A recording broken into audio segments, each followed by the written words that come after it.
성도 여러분, 우리는 수개월 전부터 종말의 복음, 곧 재림의 복음에 대하여서 생각해 오고 있습니다. 이 주제에 대한 주님의 가르침은 세 개의 명제로 구성이 되어 있습니다. 첫째는 우리 주님은 반드시 다시 오신다. 둘째는 아무도 그날과 그 시를 알지 못한다. 세 번째는 그러므로 우리는 항상 깨어서 준비하여야 한다는 것입니다. 그러면 깨어서 준비하는 것이란 어떻게 하는 것인가? 우리는 지난 주일에 두 종의 비유를 통하여서 그것은 바로 우리에게 주어진 사명, 곧 본분, 임무를 잘 감당하는 것이다는 것을 보았습니다. 이제 25장에 왔는데 이 25장에는 세 개의 종말 비유가 기록이 되어 있습니다. 24장이 일반적인 종말의 교훈이라고 한다면 이 25장은 종말에 대한 교훈을 예화를 통하여서, 비유를 통하여서 말씀해 주고 계시는 것입니다.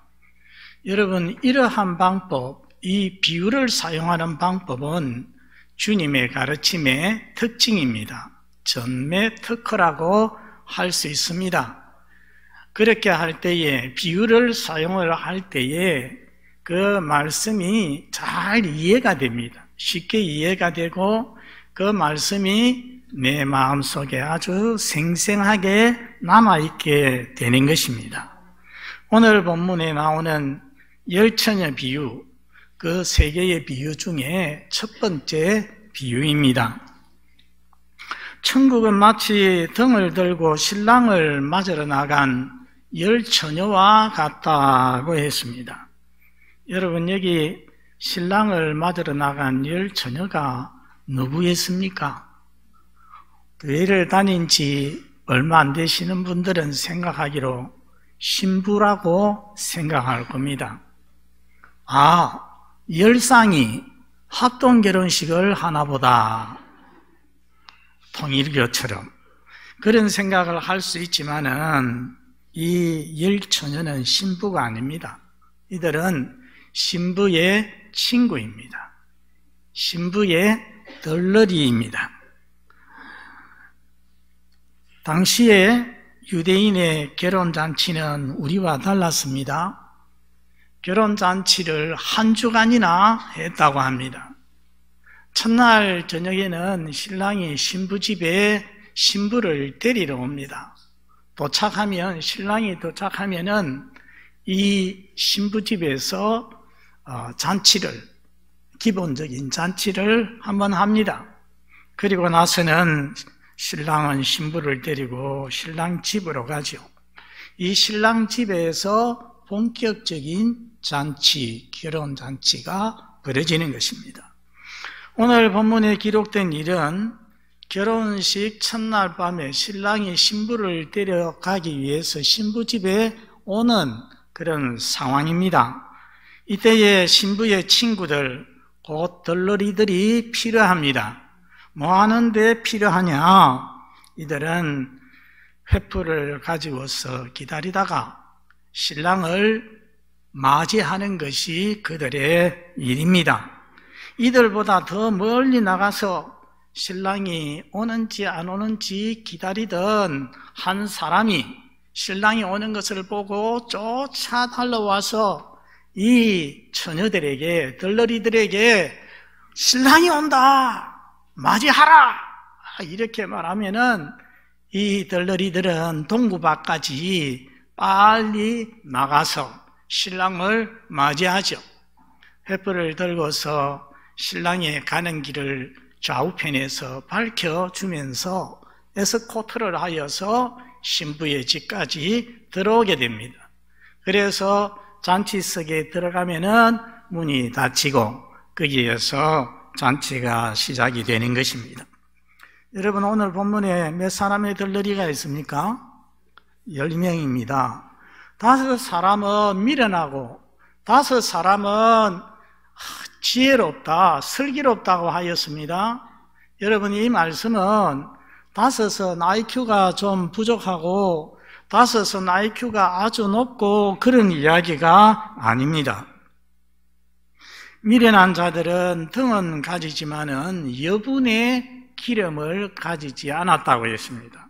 슬기로운 자들은 등과 더불어서 따로 여분의 기름을 담아서 갔습니다.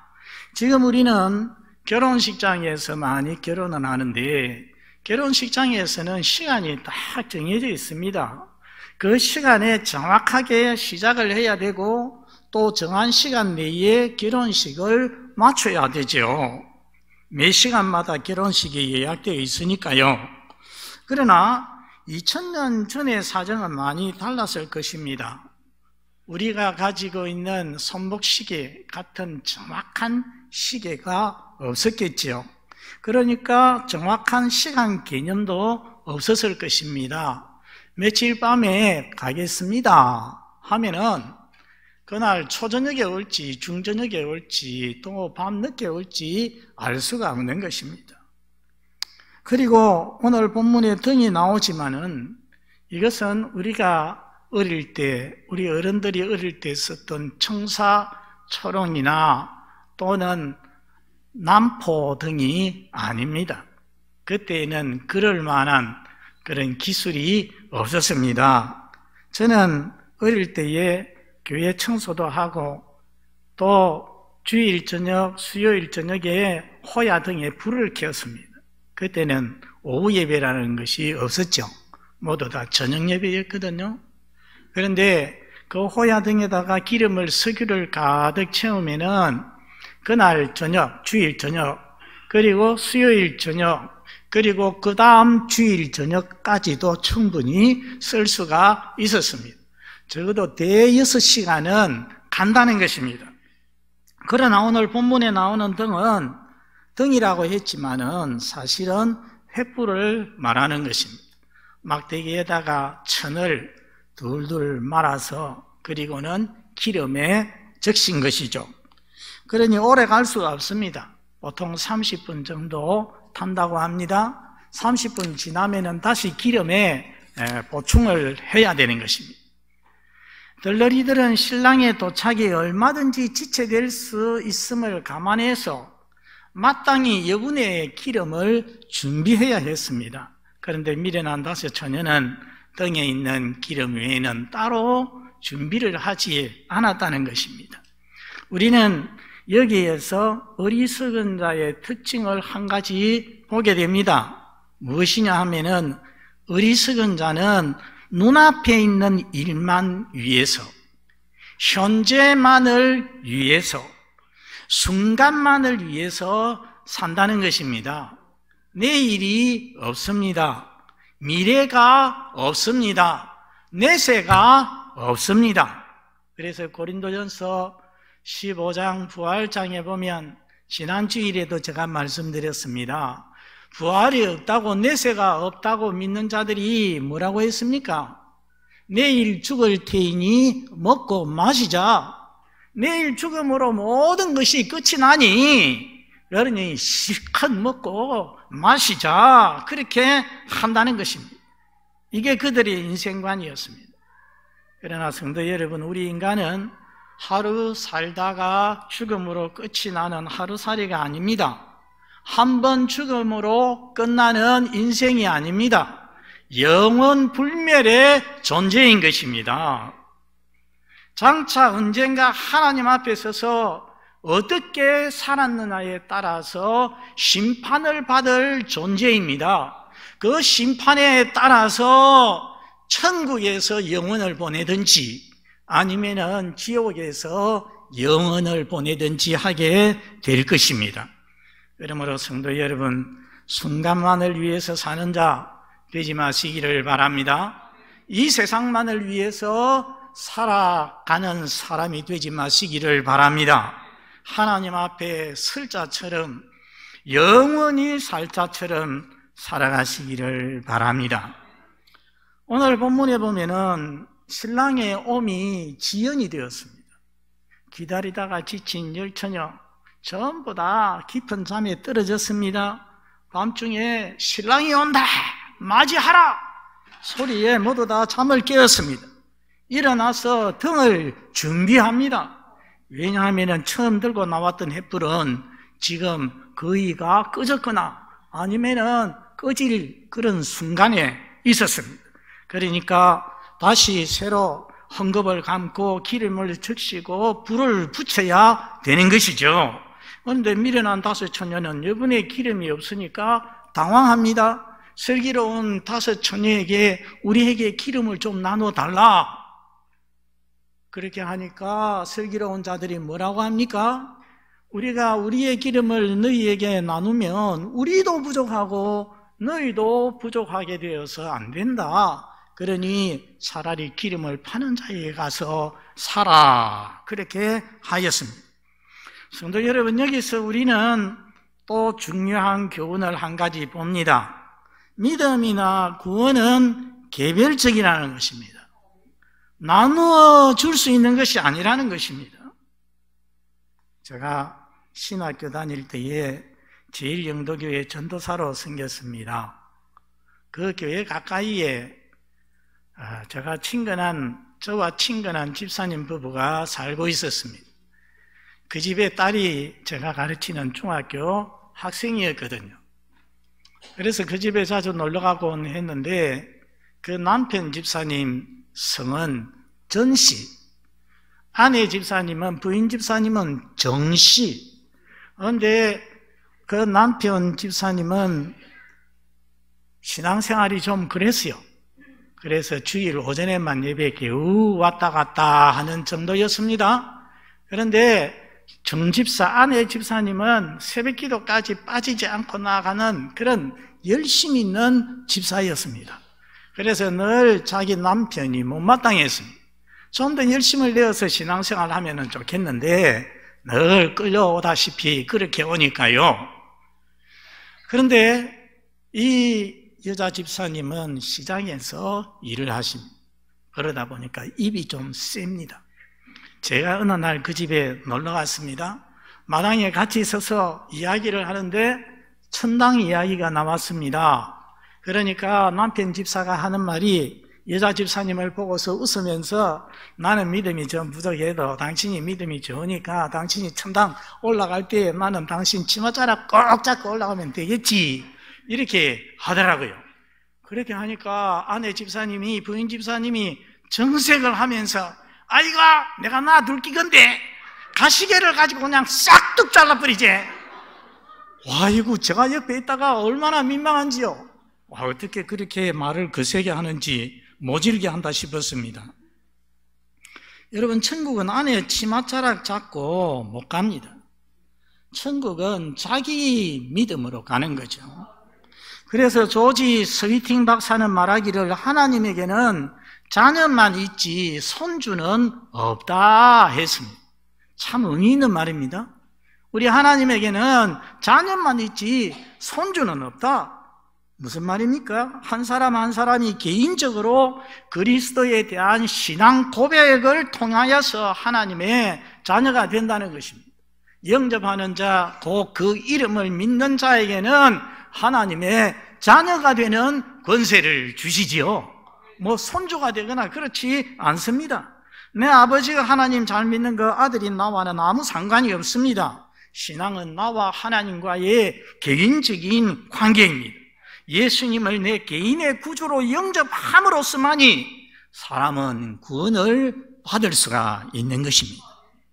그러면 어떤 사람은 목사님, 그런데 사도행전 16장 31절에 저 빌립보 감옥 간수가 있었는데 그 간수에게 사도 바울이 말하기를 주 예수를 믿으라 그리하면 너와 내 집이 구원을 얻으리라 하지 않았습니까? 물을 수 있죠. 그러나 여러분, 그 말씀의 의미를 잘 알아야 됩니다. 너가 예수 믿고 구원받고 그리고 너가 너의 집의 가족들에게도 복음 전해서 그들이 예수 믿으면 그들도 따라서 구원받게 될 것이다 하는 말씀이지, 가장이 예수 믿기 때문에 자동적으로 자녀들도 가족들도 다 구원받는다는 그런 말씀이 아니라는 것입니다. 그것은 아주 성경의 분명한 사상입니다. 자, 미련한 5 처녀가 기름을 사러 간 사이에 신랑이 도착했습니다. 슬기로운 5 처녀는 신랑을 맞이해서 혼인잔치에 들어가고 문은 굳게 닫혔습니다. 그 후에 기름 사러 간 처녀들이 돌아와서 문을 두드리면서 열어주소서, 주여 주여 열어주소서 했지만은 안에서 내가 너희를 알지 못하노라. 여기서 우리가 배워야 될 교훈은 신랑이 온 후에는, 다시 말해서 주님의 재림이 있은 후에는 기회가 없다는 것입니다. 우리는 앞에서 보았습니다. 인자의 징조가 나타나면은 더 이상 기회가 없다고 했습니다. 때가 늦은 것입니다. 그럼 사람이 구원받을 기회가 언제겠습니까? 신랑이 오기 전에, 주 예수님께서 재림하시기 전에입니다. 말을 바꾸면은 이 세상 살 동안입니다. 그러니까 지금이 구원받을 기회인 것입니다. 고린도후서 6장 2절에 지금이 구원의 날이로다 말씀했습니다. 언제가요? 지금이 언제입니까? 이 세상에 살아있을 동안입니다. 그러므로 교우 여러분들 좀 있다가 하지 말고 지금 예수 믿고 오늘이라도 예수 믿고 구원받기를 바랍니다. 내일은 나의 날이 아닐 수가 있습니다. 그리고 내 가족이 살아있는 지금이 가족을 구원할 수 있는 기회입니다. 아이고 뭐 언젠가는 믿겠지 하다가는 완전히 영원히 놓칠 수가 있습니다.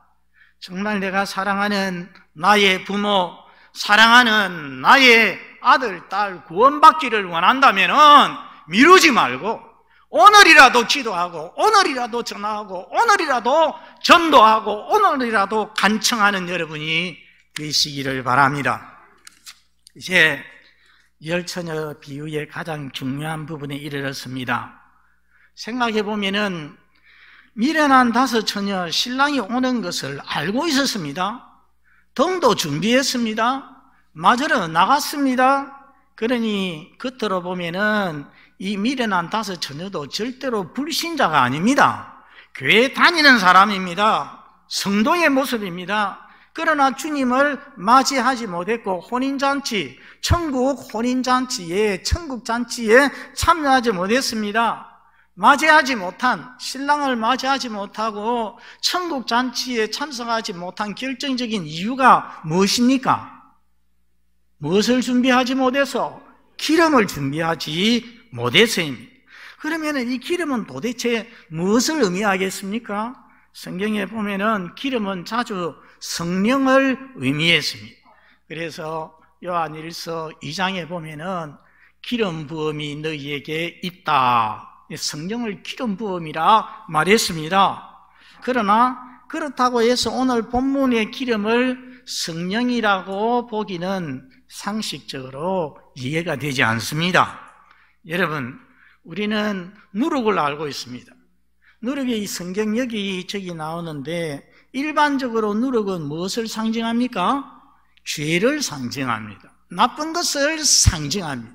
누룩이 들어가면은 그 온 교회를 갖다가 오염을 시킨다, 이런 식으로 말씀을 하죠. 그렇지만은 누룩이 항상 악의 상징은 아닙니다. 마태복음 13장에 보면은 거기에 천국 비유 7가지가 나오는데 누룩 비유가 나오지 않습니까? 누룩 비유. 이 밀가루 반죽이 있으면 그 반죽 속에 조금 누룩을 넣으면은 이 반죽이 크게 부푼다고 했어요. 그게 무슨 뜻이겠습니까? 복음의 능력을 말하는 것입니다. 복음이 들어가서 거기에 천국이 이루어지기 시작하면은 이 천국은 엄청나게 확장된다는 것입니다. 그렇습니다.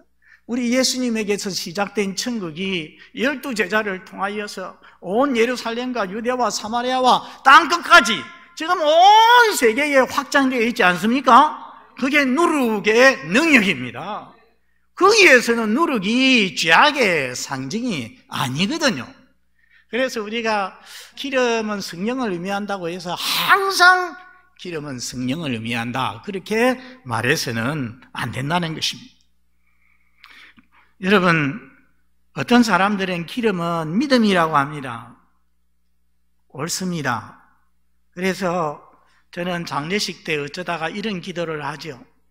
우리 모든 성도들이 믿음의 등불 밝게 켰다가 재림하시는 주님을 영접할 수 있게 하옵소서 하고 기도를 합니다. 기도를 하는데 오늘 본문에 나오는 이 기름은 그냥 단순한 믿음, 외형적으로 보이는 믿음이 아닙니다. 자, 여러분, 결정적인 힌트가 마태복음 7장 23절에 있습니다. 앞에 보고 한번 같이 읽어봅니다. 시작. 그때에 내가 그들에게 밝히 말하되 내가 너희를 도무지 알지 못하니 불법을 행하는 자들아 내게서 떠나가라. 예, 떠나가라 했는데 여러분, 이 말씀을 가만히 보면 오늘 본문의 상황과 비슷하지 않습니까? 오늘 본문에도 문이 닫혔고 못 들어간 자들이 문 밖에서 문을 두드리니까 나는 너희를 알지 못한다 그랬습니다. 누구에게 거절합니까? 오늘 본문에는 기름이 없는 자들에게, 기름 없는 자들에게 그랬습니다. 그런데 아까 저 마태복음 7장에 있는 말씀을 보니까 누구에게 거절했습니까? 불법을 행하는 자들. 그러니까 여러분, 생각을 한번 연결을 해 보십시오. 여기에는 기름이 없는 자들이라고 했는데 마태복음 7장에는 불법을 행하는 자들이라고 했어요. 여기에 바로 답이 있는 겁니다. 예수님이 마태복음 5장에서 7장까지 산상보훈을 다 말씀을 하시고 마지막에 이제 결론 부분에서 내가 한 이 말을 다 듣고 행하지 않는 자들은 그 사람들이 뭐 하는 자들입니까? 불법을 행하는 자들입니다. 행치 아니하는 자들은 구원받을 수가 없다고 말씀을 했습니다. 그럼 누가 들어가겠습니까? 행하는 자들.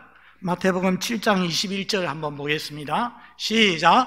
나더러 주여 주여 하는 자마다 다 천국에 들어갈 것이 아니요 다만 하늘에 계신 내 아버지의 뜻대로 행하는 자라야 들어가리라.